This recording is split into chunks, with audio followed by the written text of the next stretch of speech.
I'm Reg Hartt in Toronto. Years ago, when I was a kid in New Brunswick, where I grew up, we went to visit my uncle, who was a farmer. And he had a big barn. We threw everything he wasn't using, whatever. And me and one of his kids was tearing through that barn, and I found a strange kind of view with slides, and I put the slides in the viewer, and that was the first time I saw 3D images. I went, wow, this is so beautiful, it's insane. That's when I fell in love with 3D as a kid.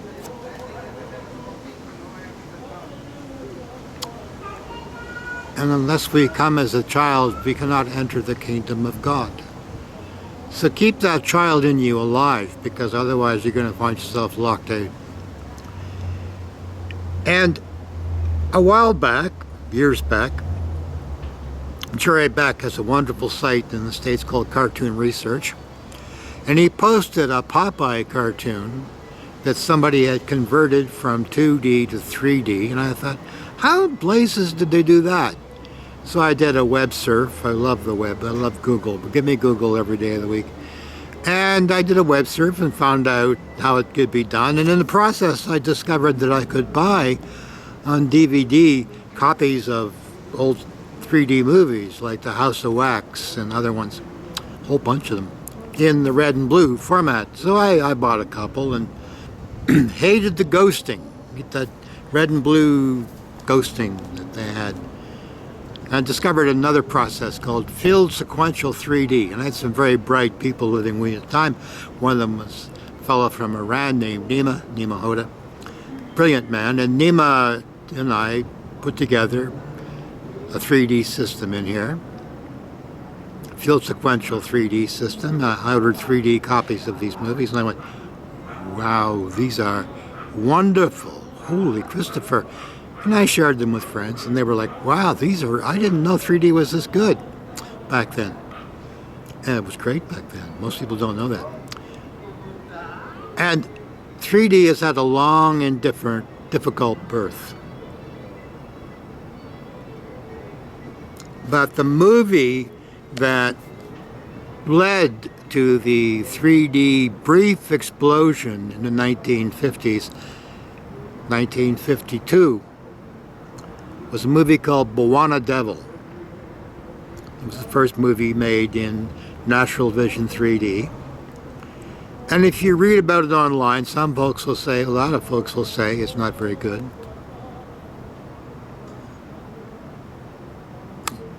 Well, a lot of folks will tell you I'm not very good either, don't believe them.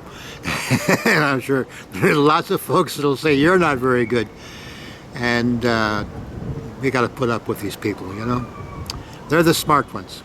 Oscar Hammerstein III said, being knowing and blasé is really the sign of a very unsophisticated person.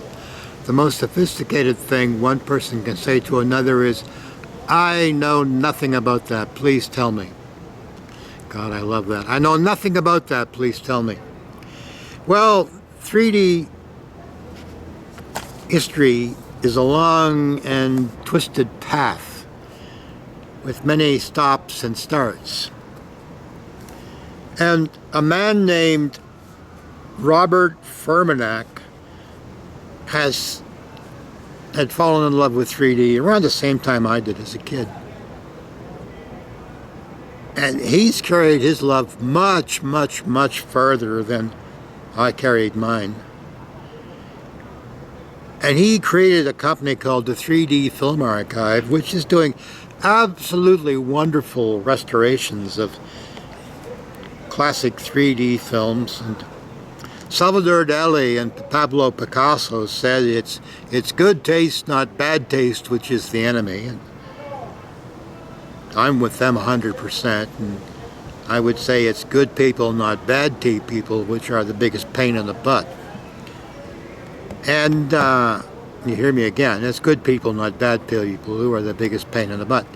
And I've been an enthusiastic supporter of the 3D Film Archive from its inception. And the company was going to release BWANA Devil on Blu-ray, and Bob tried to get them to release it in 3D, and they wouldn't. They just wouldn't do it.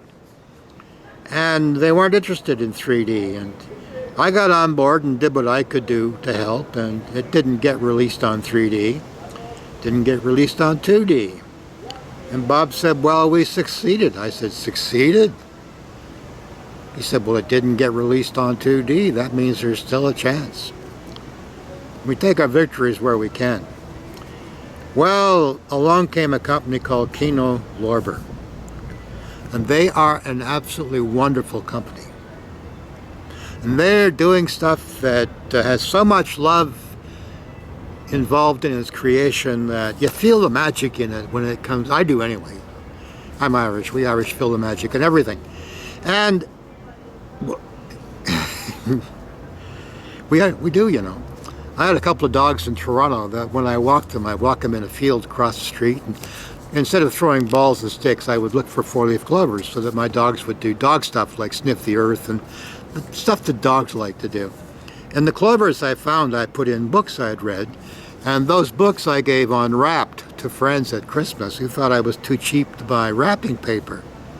But if they read the book, they unwrapped the gift, which a few did, not very many. Now, here's why I'm telling you the story. I'm in Hay-on-Wye in Wales, another magical part of the world. And it's a town famous for used books. And I go for a walk down the Welsh countryside. A little Welsh dog, not much bigger than a cat, comes along with me. And we're walking along. And all of a sudden, this little guy just stops dead. Boom, stops dead. And points. And I reach down and I tweak him under his ear. And I said, what's up? And his little pink tongue shot out in front of his little pink nose, drawing my eyes to not a 4, but an 8-leaf clover. So I am someone, I realized in that moment that dog in Wales knew what I did with my dogs in Toronto. And I realized that all dogs belong to a cosmic dog consciousness. And that was a wonderful thing to discover. And if you've got a dog, start treating it like a human being, because they are much more intelligent, much more gifted, and much more loving than most human beings you're going to meet anyway. But they have some wonderful gifts, and we have to pay attention to them. So enough of the dog story. Here's the real story. Finally, MGM, which bought United Artists, and that was a long time coming, way back in the old days of silent films when United Artists was created, MGM almost bought them, Warner Brothers almost bought them. Charlie Chaplin said, if you sell this company, I'm out. Well, Charlie left a long time ago, so he's been out for a long time. And MGM bought United Artists. And then Ted Turner bought MGM, and he took their library, he took the Warner Brothers library, but he left United Artists library in control of MGM, which could never figure that one out. And so they have all of the great United Artists films, including BWANA Devil.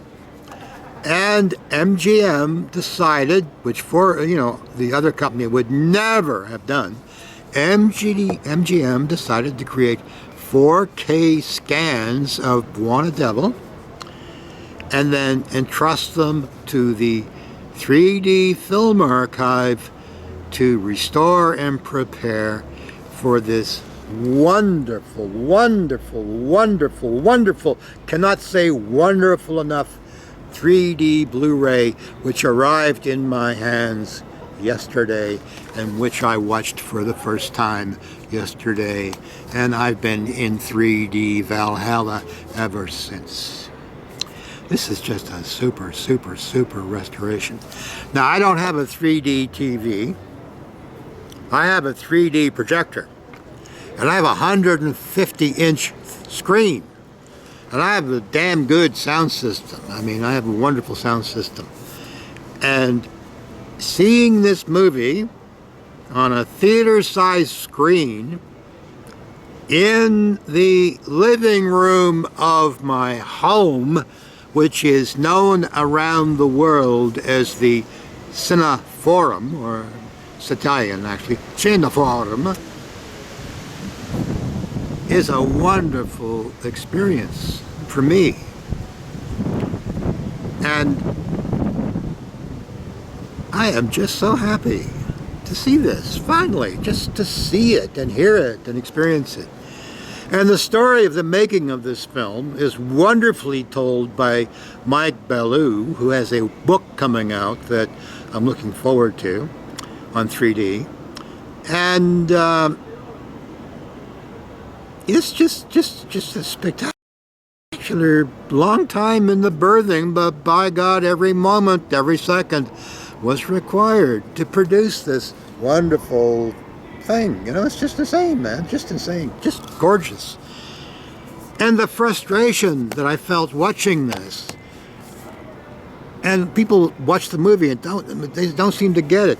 It's based on a true story about two African lions that ravaged a crew trying to build a railroad. And they kill people off like no tomorrow. It's made into a movie called Ghost in the Darkness with Michael Douglas and Val Kilmer. And it's a true story. And then someone made a comment about, well, you got all these lions munching on people, and the hero's gun breaks in the last moment, and it's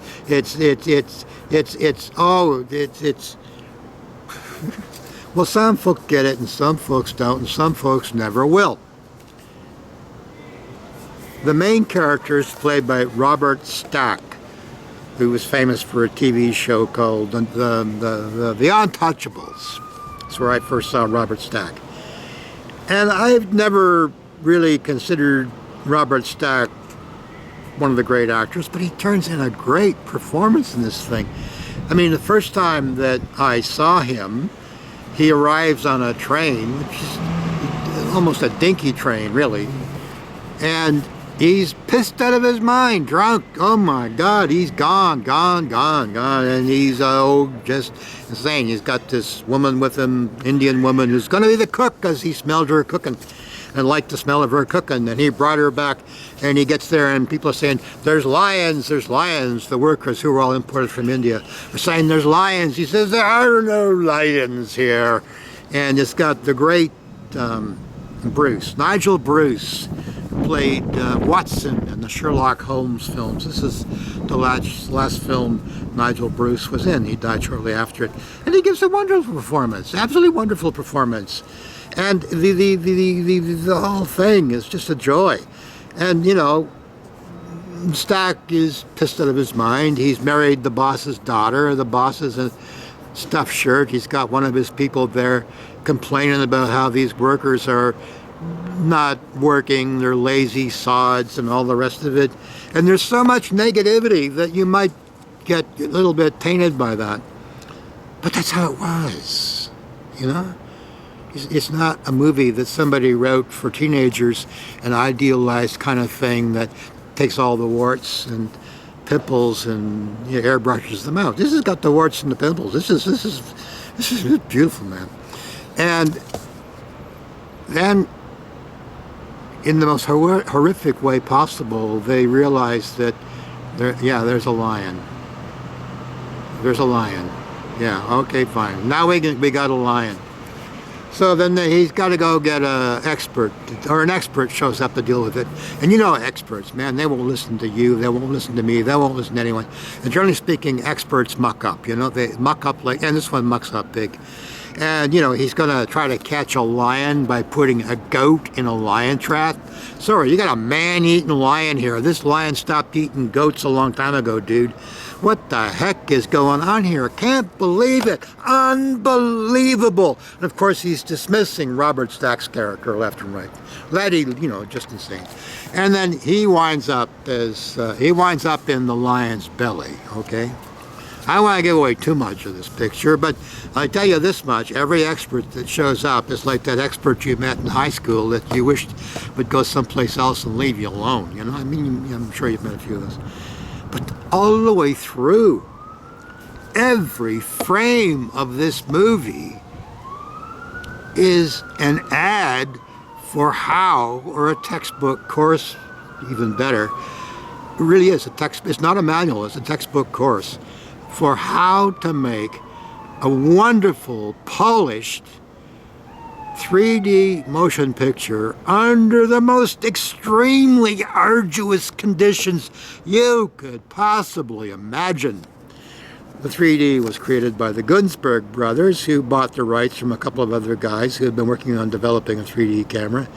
And they were going to try something, and they tried to get 20th Century Fox interested in it. And Fox took out an option, but didn't put any money down. And MGM took out an option, I believe, and didn't put any money down. And Warner Bros. Took out an option, didn't put any money down. And along comes a man named Arch Obler, famous for writing radio shows, and he wants to make a movie, and he's not a big deal person. He's not MGM, he's not 20th Century Fox. He's more like you and I. And these Gunsberg brothers aren't really very impressed. And the guys who invented the camera said, look, for God's sakes, wake up. He's got money. He wants to make the movie. If you don't make the movie with him, we're getting out of here. So they started making the movie. And they were a little bit frustrated because they couldn't get the cash from Mr. Obler. Well, Mr. Obler didn't have the cash.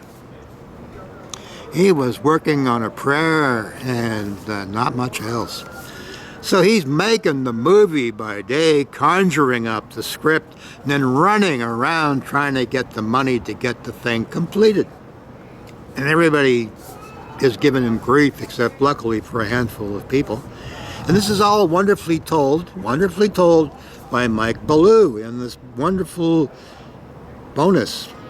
And this really is a bonus, you know, when usually on too many times on these bonuses there's someone stroking themselves or whatever, or people talking about the weather. But no, this is meat. This is meat. This is solid, man.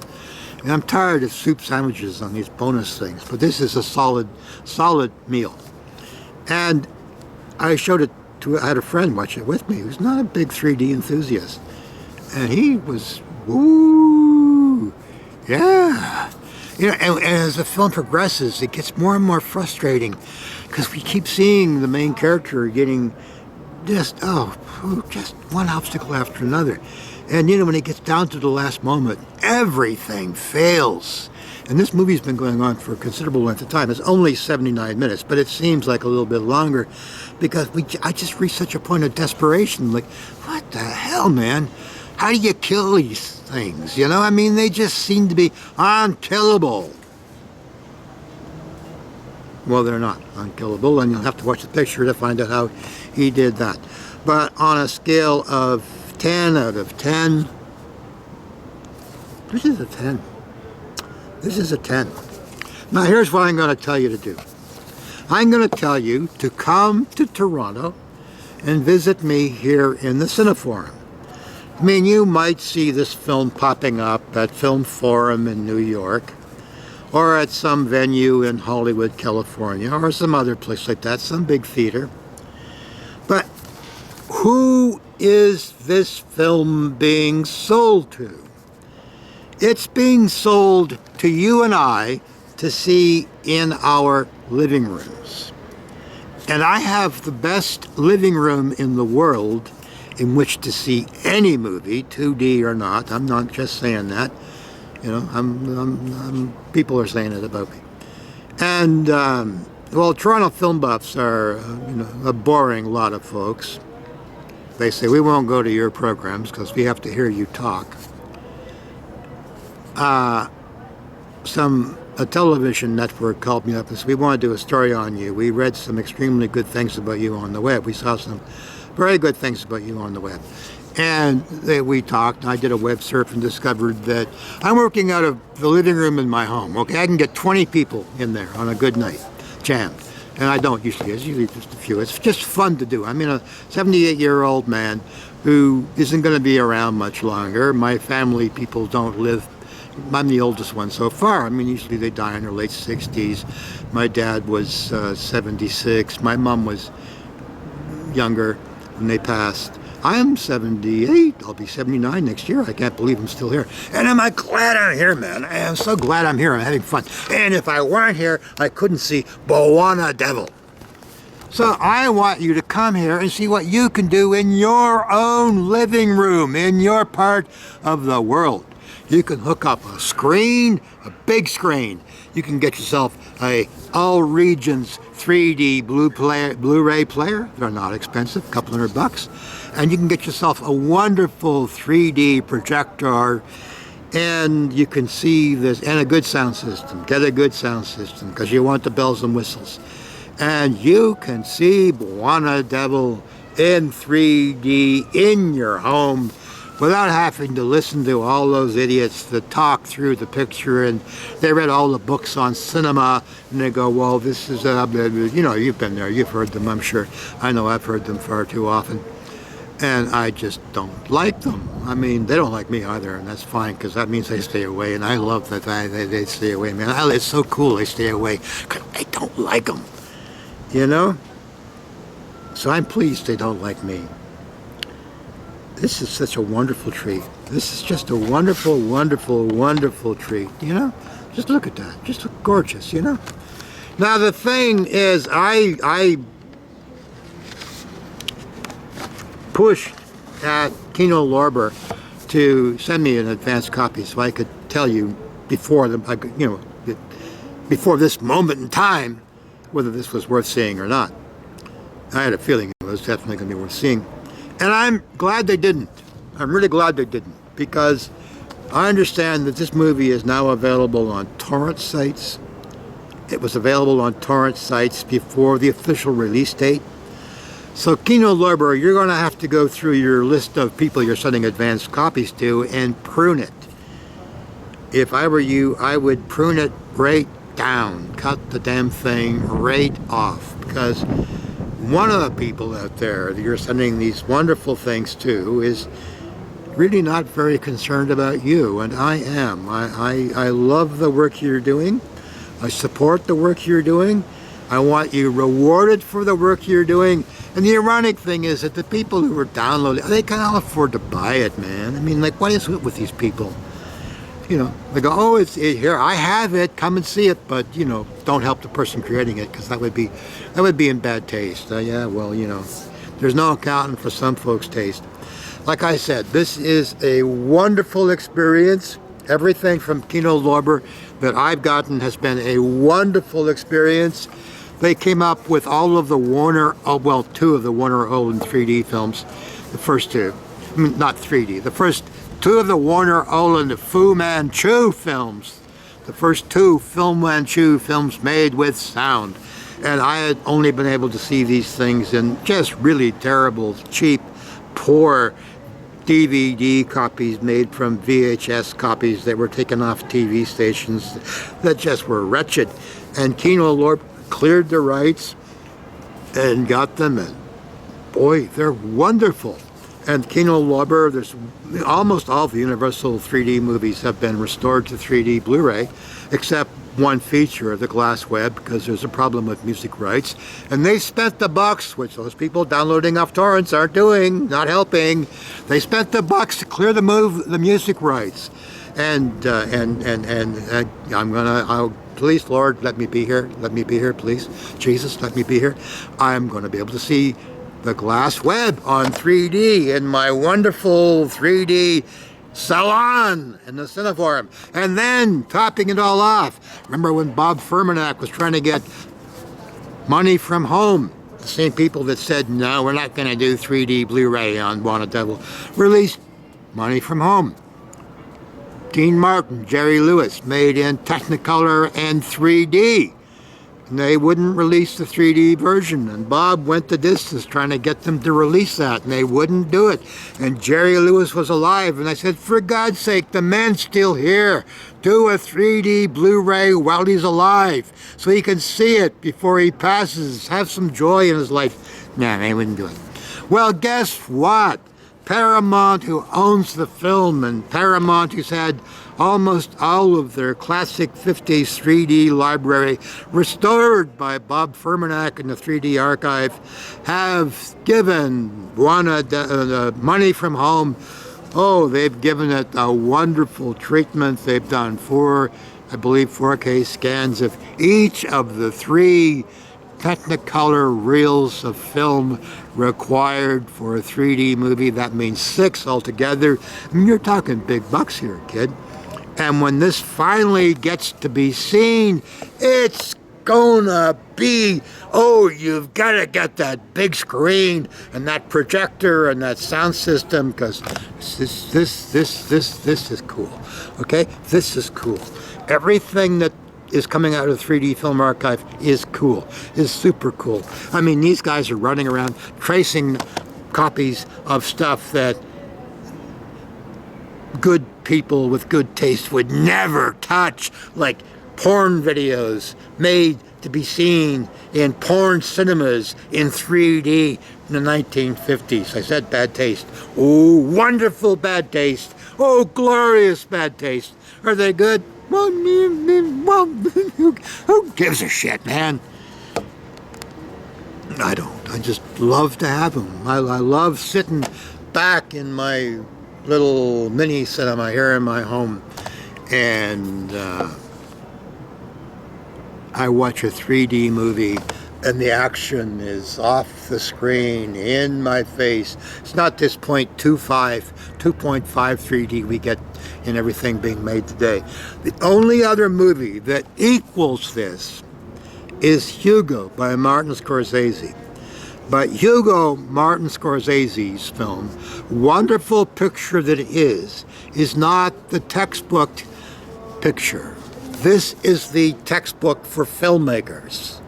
We're going to film in 3D. You can see I've got a 3D camera. I'm recording this in 3D. BWANA Devil is the movie to study. Why? Because you've got no money and no one has faith in you as an artist, and no one had faith in Arch Obler, no one had faith in the Gunsbergs, and they didn't have any money. So this film was made the same way you're going to have to, most of you, unless your daddy's a billionaire's, make your movie, kid, you know? So this is your textbook. Get a copy of it. Whoa, look at that, coming at you. And they did a restoration of, woo, all kinds of wonderful stuff. Look it up. And then all the other stuff looks great too. I mean, I just love 3D, man. Pardon me, I had turned into a kid with 3D, and I can't say enough about this film. But I'm going to stop talking and let you go and order a couple of copies of it from the 3D Film Archive. Put one away, you know, put one away and let it sit, because it's like comic books, you know. I mean, nobody valued comic books. When they came out, they were 10 cents. They were printed on cheap paper. Who could afford to buy those old comic books today? Not me, that's for sure. And I wish I'd kept the ones I threw away as a kid. Don't we all say that on my generation? I wish I'd kept the ones I threw away as a kid. Well, we're grown up and we have to accept the fact that we made a few mistakes or two, and one of them was throwing away our comic books.